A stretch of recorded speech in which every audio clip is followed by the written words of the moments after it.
Bonjour frères et sœurs, bonjour chers amis. Je voudrais tout d'abord vous transmettre les salutations des administrateurs de l'Union des Antilles et Guyane françaises, les salutations des chefs de département de l'Union des Antilles et Guyane françaises.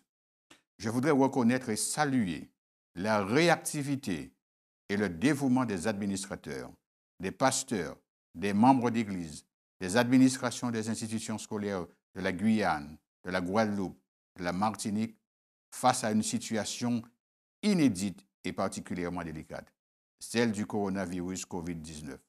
Chacun a compris que nous n'avions pas de délai et qu'il était impérieux d'agir tout de suite au risque de mettre notre vie et celle des autres en danger.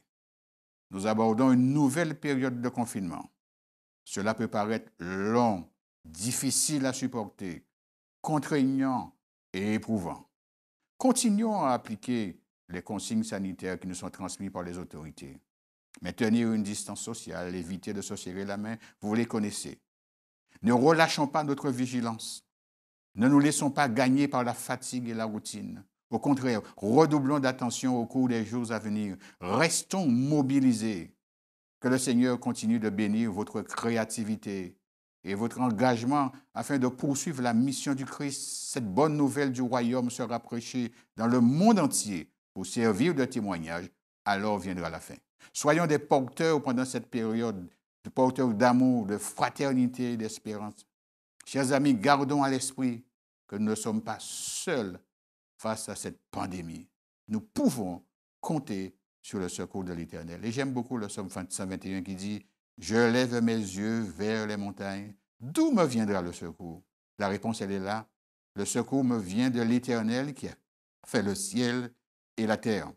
Qu'il ne permette pas à ton pied de trébucher. Qu'il ne somnole pas celui qui te garde. Non, il ne somnole pas. Il ne dort pas celui qui garde Israël. L'Éternel est celui qui te garde. L'Éternel est ton ombre protectrice. Il se tient à ta droite. Pendant le jour, le soleil ne te fera pas de mal, ni la lune pendant la nuit.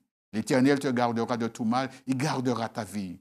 L'Éternel gardera ton départ et ton arrivée dès maintenant et pour toujours. Quelle promesse! Nous sommes invités à vivre cette crise dans un esprit solidaire. Solidaire avec les autorités, solidaire avec tous les soignants qui sont en première ligne pour nous aider, solidaire avec tous ceux qui souffrent.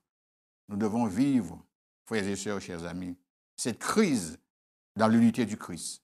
L'unité entre les administrateurs des territoires, l'unité entre tous les pasteurs, l'unité entre toutes les églises de l'Union des Antilles et Guyane française. Je termine avec ce texte que j'ai cité tout à l'heure. Jésus disait, afin que tous soient un comme toi, Père, tu es en moi, et comme je suis en toi, afin qu'eux aussi soient un en nous, pour que le monde croit que tu m'as envoyé.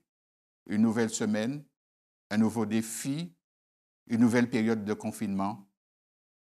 Je vous invite à trouver l'énergie qu'il faut en Dieu. Soyons solidaires. Que Dieu nous garde et qu'il nous protège.